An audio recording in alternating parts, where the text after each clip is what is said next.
some of the things that we have inherited are no longer serving us anymore. Economy has changed. The level at which our inflation rate is at is different. Young people have the energy to go twice as fast to do certain things that older people don't have the energy to do anymore. But older people have the wisdom to help you prevent the mistakes that kept them longer in certain things. What has changed now between then and now is the quality of information that's available out there, because it was never accessible. Now, it took someone 5 minutes to watch this, and now they have that mindset, the seed in their mind. That's what people have got. Welcome to another edition of Mindset Profits. Today we are talking about dumping the excuses of the previous generation. I saw a video by, if you're new to the channel, you won't know, but anyone who's part of the family knows that when we've got cool topics, we call a guy. I'm the guy. We call a guy. Yeah. The guy is here. And we are talking about it because I saw a video of when we set and scheduled this interview, we had something to talk about. But for some reason, TikTok just popped him up in my feed. And he was talking about the game has changed. The world has changed. Some of the excuses that were holding you back 20 years ago don't apply anymore. Yeah. But many people are still hanging on to them. And I said, you know what? That thing that we were going to talk about, let's forget about it a minute. I think this is important. This is cool. Yeah. Welcome, Mandilake, man. How are you? No, thank you. I'm good, man. Can't complain. I was going to say the power of algorithm, eh? The power of the algorithm. I'm telling you. Yeah. No, I'm well, man. Can't complain. I'm getting older and wiser by day. I think, yeah. What You're still learning more. I think that I'm learning a little bit more than I anticipated when I started this journey. What was going through your mind when you made the post? Actually, it's realizing, daily I realize so much has changed and so much continues to change. And the rate at which change is going now is, I don't even have the number at which it's going at. It's exponential than in the previous generations. Things are changing much faster now. Every day, something new, technology, AI. It's like literally, it's the kind of change that if you wait and sit on the on the stands to look at other people being part of this journey, by the time you wake up, it's going to be not too late, but behind. Exactly. Because literally every day, when ChatGPT started, it was like yesterday. I remember the first time someone sent me ChatGPT and they said this thing is going to replace Google probably. I'm not saying it's going to replace Google before we have another argument. But there is still the argument in that direction. But exactly. That's for another podcast. So this is going to replace Google. And I was like, what? And you were all skeptical. And now ChatGPT is like, it's something that everybody goes to now. For search and just quick answers. And for some to get degrees. Is it? Yeah, no, for sure. I mean, I think UJ had a case. I mean, there are quite a number of people now. Actually, there's one, I almost mentioned the name. There's an audit firm that has been found to have used ChatGPT or AI in Australia. Why are you scared to mention the name? Because it's Deloitte. Whoa! I didn't say anything. It's on YouTube, man. Oh, great. Okay, I'm glad that I'm not there the one. There are many videos about it. That they big report to the, yes. I think it's to the Australian government. Yes, government. $400,000 that they're going to have to pay back.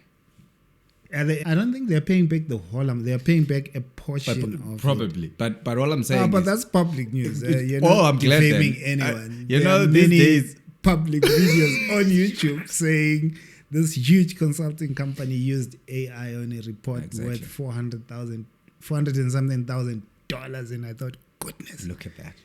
How they got caught was the AI generated this report and was citing some of the colleagues of this guy that was doing the investigation, and they were saying, no, I never said anything like that, and saying a judge said this, and the judge says, I don't have a book that cited there, it doesn't exist, and I never said that thing. And that's the problem about AI then. It's And that AI apparently can make references. hallucinated. Exactly. Yeah. So you see what I'm saying? Yeah. So now these changes, which are astronomical, then needs one to also, you need to get on with the business of the day.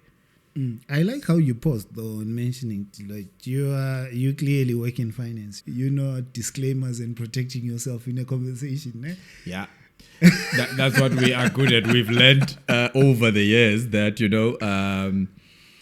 it's easy to be misquoted on because of, again, remember these things, someone will just take a clip and that say, actually supports whatever they're saying, never the full clip. Then you have a whole lot you have to always back up. Back to why we're here today. I was listening to you speak about it and thinking a lot of the beliefs and mindsets we have around work, money, wealth creation, a lot of them become excuses and things that cripple, mindsets that cripple us along the way. But what we don't realize is they are inherited. So you pick them up based on where you were born, which house you grew up in, the environment that you were in, the things people were doing with money, how people believe work should be done optimally, and you just pick them up because that's where you grew up and that's what you were exposed to. But things have changed. The world has changed. Those were working in their time. Yeah. What was safe then because that was the time. Yeah. What was not safe then is not safe now because the time has changed. Things have evolved. And I thought that would be the first question for me to you to say, what was in your heart for people out there? What do you see people not doing because they are not evolving? All right. I'd say what I picked up with people, but also some of the things I've learned in the books I've been reading as well. Yeah. That then allude to the fact that some of the things that we have inherited are no longer serving us anymore. Economy has changed. The level at which our inflation rate is different. Government employees, what used to safeguard their future is no longer the same because the benefits for pension back in the day, actually, I think one of the people that's been pro on this, from back in the day, like your Robert Kiyosaki, who spoke about when America moved from what they call guaranteed benefit for pensioners to guaranteed contributions. and that makes a huge difference. Yeah. Because what guaranteed benefit was about said, if you have worked for so many years for this government department, this is how much you'll be getting on a monthly basis until you die, right? That was non-negotiable. So you could estimate your lifestyle and how safe you will be when you retire. Then when they saw that that was unsustainable, because remember they're using taxpayers' monies, and I think with the baby boomers that was not going to be easy anymore. Then it went to guaranteed contribution. That means now whatever you put in is what you're going to get out. So if you put in small, you can't expect that you're going to ball at the end of your career. You are going to probably live way below what you are, the standard of living that you are living, because it's based on how much you contributed, And that's why then now people are even buying the years they were not contributing, because of your contribution determines the lifestyle you're going to have when you retire or when you pension. I love this, man. You know what I appreciate more and more lately is the more I talk to you guys and have conversations like this, I see changes around a few of my family members who then watch and start to implement. I had a podcast. Actually, this point is even relevant to what we're talking about now. Yeah. Recently about investment has now been so easy because the evolution of technology means you can be an investor using just your phone. You can download an app that runs in your entire investment portfolio, invest in international assets, local assets, have multiple investment classes without ever walking into a financial institution. Listen, and doing the excitement I'm getting in what you're saying. Just on your phone. And I was interviewing the founder of Frank App. Yeah. They're like Easy Equities. Oh, yeah. And that's basically what the whole episode was about. Sure. That you can be a pro investor just with your phone. You can educate yourself. You can protect yourself. You can invest, split your portfolios. It just has to be smarter. That is so true. You know, one of the things that have delayed, again, this is one of the changes. Yeah. What you're saying is actually the disruption that was so positive for some people that didn't have exposure to investment. Because, again, investment or wealth, again, is more about time rather than effort. Imagine this. So, the previous generations might not have had, this is also one of the things I actually, that encouraged that discussion that I had. Yeah. They did not have these platforms. So even if they would have had the money, but they didn't know much about. I know from my family. I mean, I can talk from that point. Yeah. They knew nothing about compounding effect. My family too. Do you get my point? They didn't know they could even go to the bank. They didn't know. I mean, it was not even a matter of those agency fees that investors charge you were high. That was not the reason they didn't invest. They did not have access to these platforms, which then means now, in one of the videos that I was actually recording, I was talking about a lady I went to varsity with. Yeah. This lady, you know, there are things you think about now. You're like, I wish I had known better, or had learned better, or I was humble enough to say to her, listen, just take me along. This lady started saving and probably investing when we were still in varsity. She started with the little that she made. She would tutor. She was at the top of our class. Yeah. She would then do tutoring sessions and all of those things. By the time she was done with her honors degree, I remember she didn't tell me, but her friend was saying the lady was so excited about how much she had put away during her varsity years. By the time she went to do her articles, when I heard, I mean, I'm no longer in touch with her much, but what I heard was seemingly she then had an option to just go do lecturing, and then she could do church stuff. She was more now in ministry and doing lecturing, which is more leisurely kind of career you can go into, because it gives you time. You know, when you're a lecturer, you don't have these stresses that we have of month ends and all the other business, but you do for sure when you have to mark scripts and all of that. But what I'm getting to is she could then make choices that freed up her time because of the time she used to start putting money away. We are catching up, and I'm probably sure we might probably never even make up what she's made because of the time she started. She could have started by 250 rands a month away. Can you call her here? I need to first find her number. We need to talk to her. For sure. Yeah. Because you need people like that. Because they actually are modeling the reason we want to generate wealth than these people that are thinking we want to ball and drive Lamborghinis. That's not everybody's dream. That is such a cool example, man. You reminded me of someone. There's someone that we called. He's coming next month. Okay. For a recording.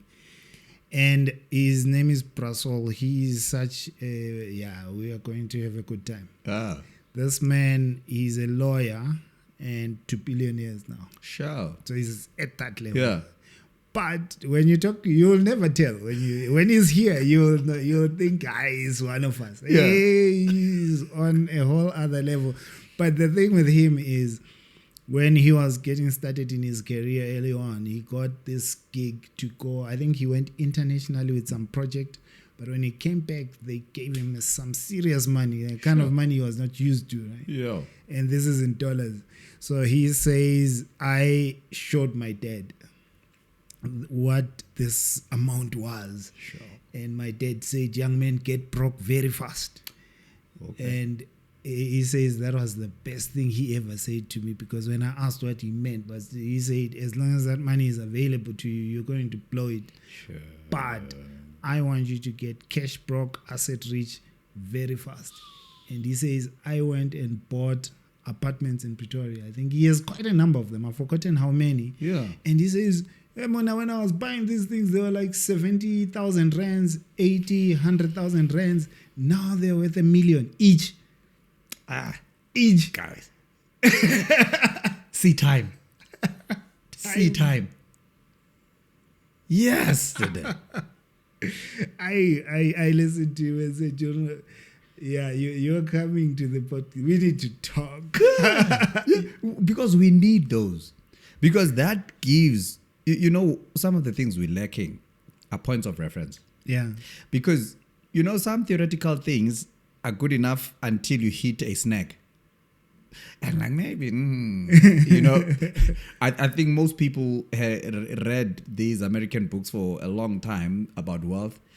But then they would hit a place where they're like, this thing simply doesn't work here in South Africa or whatever the case. Because for sure, the laws in America, they got tax laws, but they're a little bit different from South African laws. But then if you have a South African telling you how these things really work using the South African point of view, then, people then have that now sense you have a point of yes, reference. you You're have not a point of thinking reference. this works in other continents and in other worlds. And I think when you look at that, if you look at the things that have changed, he had the fortune of a father who had the presence of mind to tell him that, and he went that direction.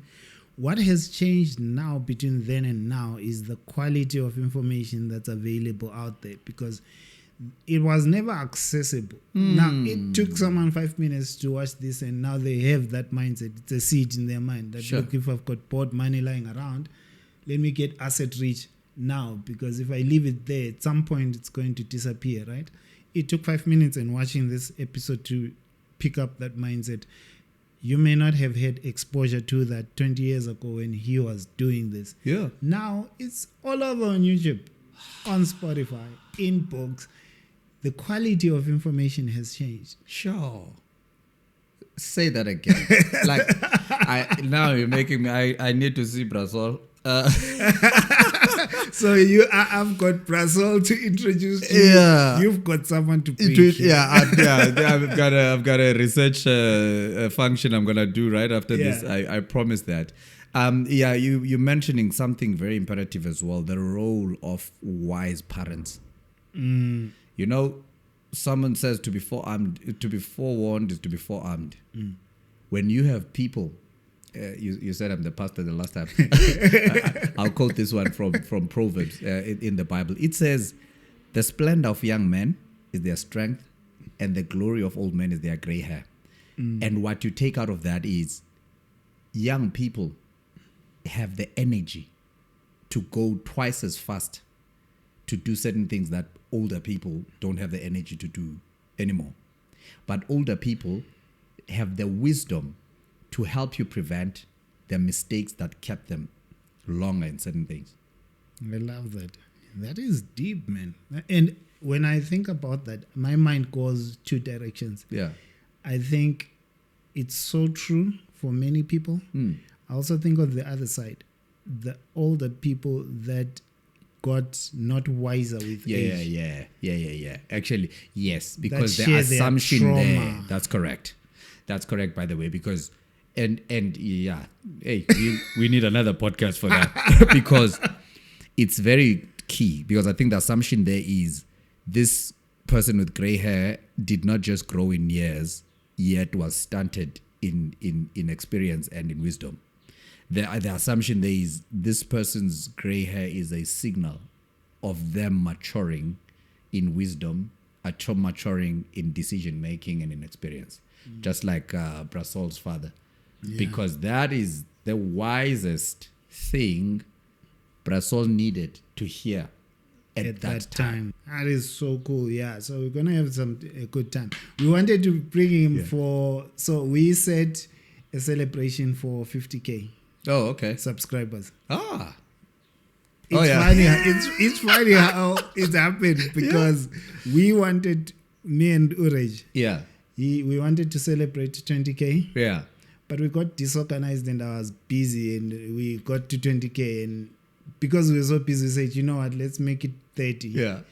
And we had like a record-breaking month. I was gonna say, got to 30. Your 30 was so quick. From 20 to 30, it was less than a month. And then we realized about 28K, we won't make 30. We haven't found a venue, right? Yeah. And he said, I think we said 40. Yeah. We saw the pace now. It's like when we said 40, the pace even increased. Like in a month, we got like 11,000 subscribers in 1 month. Yeah. Now we're in 45. Yeah. And even 50 is in trouble now. I think if you want to be reasonable, say 100,000. At least it gives us go 100,000. But we want to do something for the community, and we are going to host a live event and call. Brasol was one of the guys that we wanted to call and host live so that people get an opportunity to ask him questions after sharing all this. You're going to be one of them, so telling you now. I like the fact that the invitation is live. It's live, so you have no choice. Definitely, There's no way out. But if you're looking at other things, man, things that we're popping to your heart when we're looking at how things have changed. We've talked about just time, the quality of information that's available out there. We've talked about technology being that great equalizer that's become much, much, much more accessible to people. Because ChatGPT, you don't even need to have a laptop to use it now. Yeah. And all these AIs, you can use these AIs with a phone. Sure. Do you see other things? And even as I'm saying that, I actually thought, you know what? I run 5-day entrepreneurship challenges, and some are with university students. Sure. And the cool thing there is we have 5 days to start a micro business and have it generate money, which means you have to come up with an idea, find customers, do some marketing. And you know what they use for idea generation? They use AI. It's much faster now. You know what they use for validation and creating surveys and stuff? Sure. We use AI. Yeah. And the information is there. Come up with the products or the services based on their skills. And you know what they use to generate the marketing campaigns? You use AI. And by day 3, you know what you're going to sell. Sure. You know who to sell it to. You know how to communicate to them. And you go just execute. Sure. Look at that. Like how easy it has become. Now you don't have to struggle with ideation. Yeah. Ideation is taken care of. Yours is the willingness to, take this thing out there and make it happen. Maybe just to add on what you were saying in terms of the other thing. I'm looking at the influencing space. Like income streams have changed. Right there. When I look at that. So these things were the things that were playing in my mind to say, no, man, we can't have the same excuses. Remember, like growing up, people you saw on TV, like, so the comedians we knew, like, Vela, Pim Jongeni, Ostumo. I mean, those people were like seen as these outliers. Unaccessible. Yes. Because of how scarce the resources were for you to put anything out there, which now everybody has access to. And you get to a point you get paid. You look at the guys that have come up to be brand names, household names now, that were not known. All they did, they started in their room with the phone. There's a guy I like. I think this guy is from the Pretoria side. And his content is, the interesting thing is, I think it's in Suto Tswana. And that's how bad. I don't even understand what he says. But the one thing I know, the way he actually puts his stuff out, he does it in a shack. I'm trying to think now of his famous tagline because not to mention Uguria, he has a line like that. Not to mention, and this guy, literally, his following is crazy, and he gets to be contracted to actually advertise now for this. He was doing also for the businesses there. He would do a KFC, he would do steers, he would do. That's money generation, which means because back in the day we thought you have to have opulence for you to be appealing in the public stage, but now we own up. There's a girl who actually, I think she lives in a shack as well. She normally would, take videos of how she gets ready for in the shack using a Vascom, because of... There's a guy who does that too, some Etembisa. Do you get my point? And the simplicity, we don't have to fit into other people's way of living for us to start generating income. There is content and there are money strategies behind the content. You can collaborate and with brands. You can get affiliate deals, which is one of the things that I think if I had regrets, affiliate commissions is one that I missed out on early on in the podcast. Okay. Because I started with it, I think about 3-4 months ago. Okay. Because I realized when we had the podcast in the audience that we have now, a lot of deals with accounting softwares and some of the softwares that we're using, they gave us affiliate links. I didn't know. It was like, it took an hour to put the application through to all of them, and they just gave us. And I thought, how much have I missed out on? So now the channel, the platforms we use to grow the YouTube channel, for example, the editing software that we use Descript. The accounting software that I use, they run promos and deals, and we just put the links there in the video. It's a video that was always going to be done, but now it's got options for a little bit extra that comes from those affiliate deals. That's good. And it's a lot of people out there that have got a following. It doesn't even have to be huge. Hey, there are some companies that take you and you have like 2,000-3,000 followers, and you start monetizing from there. You can sell products. Your products, you can sell other people's products because you've got content and you've got links and landing pages for people to be buying. And you are still doing your 9 to 5. Look at that. The options for income streams, they are increasing by the day. That for me is actually what I actually had in mind and heart to say. I mean, you look at the rate of unemployment in our country. We shouldn't, I don't think, honestly, things are going to change in the foreseeable future. I even mentioned the issue of the Madlanga Commission now. You look at the rot that is there, and you think, is there hope for someone who's sitting somewhere in deep slot saying, I'm waiting for the government to change the situation? No. So how about I actually look at what is available, apply myself. It's not for certain people, I don't think, because I think we need to remove that myth of it's for certain people. It's not for certain people. It's for everyone who's willing to say, I see my situation. I don't want to continue like this. I'm going to apply myself here. And actually, in what you're saying, the research capabilities that we have now, your ability to find what opportunities are available, what grants are available, what jobs are available. It's a whole lot easier now than it was 10 years ago. Sure. Yeah. And that is, and it takes, as you say, is information that is available in your cell phone. You don't have to have access to anything other than you at home. You look at this thing, but we're not promoting laziness for sure, but it just means use your time to do constructive stuff that could actually convert your time to money. So I think if I put it in a different way, still the same point, we used to have an access challenge, but now it's not an access challenge because all of this is accessible. What we have is a resourcefulness challenge. Exactly. How resourceful can you be? Or an initiative challenge. Are you willing to take the initiative to use what's available out there? Because it's no longer, I remember a story of the lady in the Bible, Abraham's concubine. Forgotten her name. Hagar. Hagar.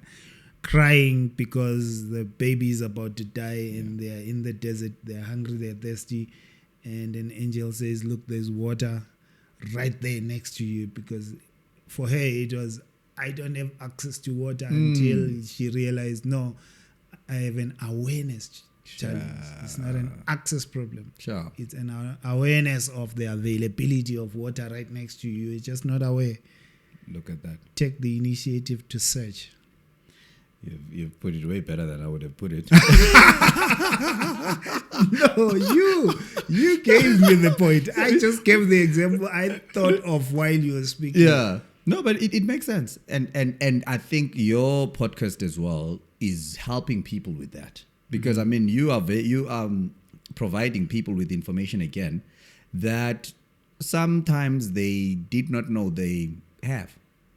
They needed someone to point it out to them. That just like, I mean, you would tell me about how to shoot my videos as well. I'm like, maybe check this out. I'm like, oh, okay, sure. And that's something.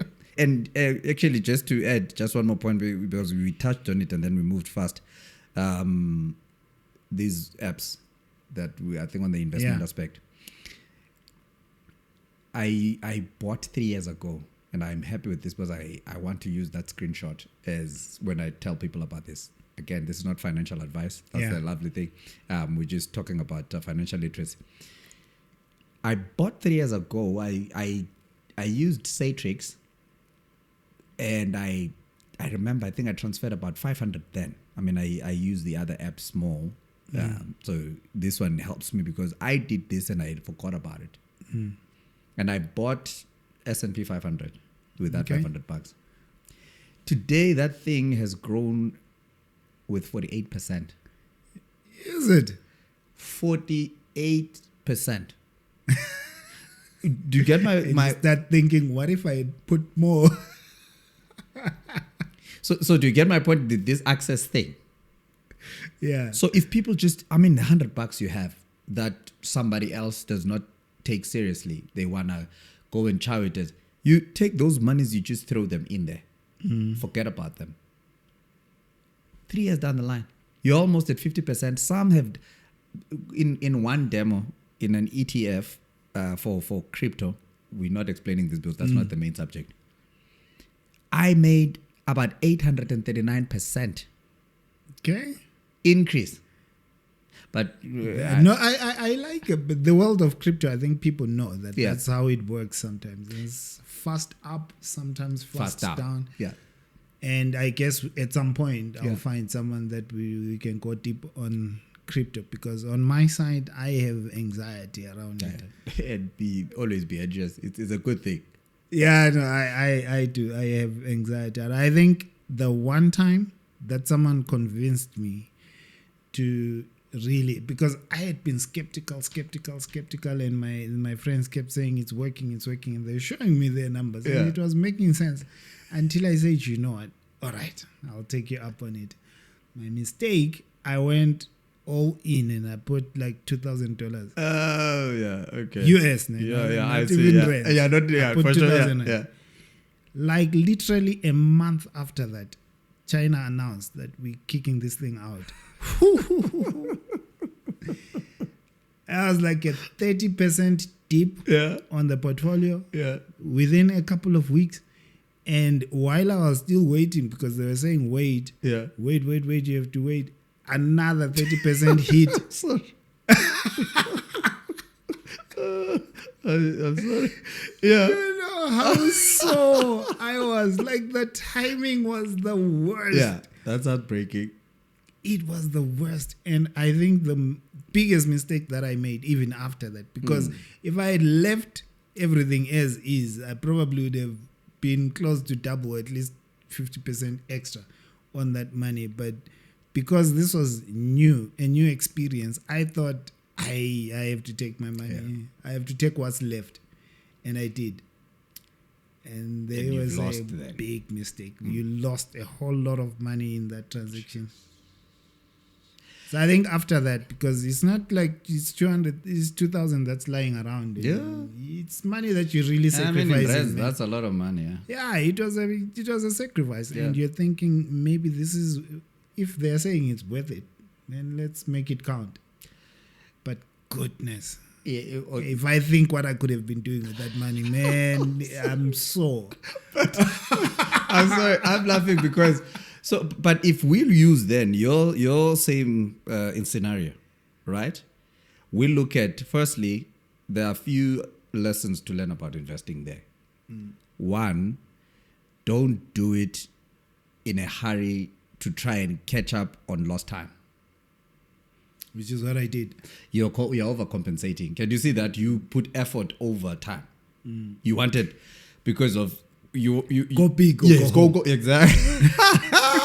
And that's the problem. This is not soccer, or this is not a concert.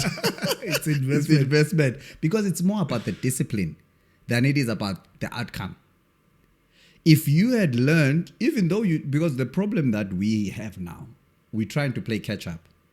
And in our trying to play catch up, we are putting at risk even resources we could have been using for something else. True. That's not really how we're supposed to approach investments. Investments there should be a decided amount. You predetermine how much it is, and you should be able to live without that money.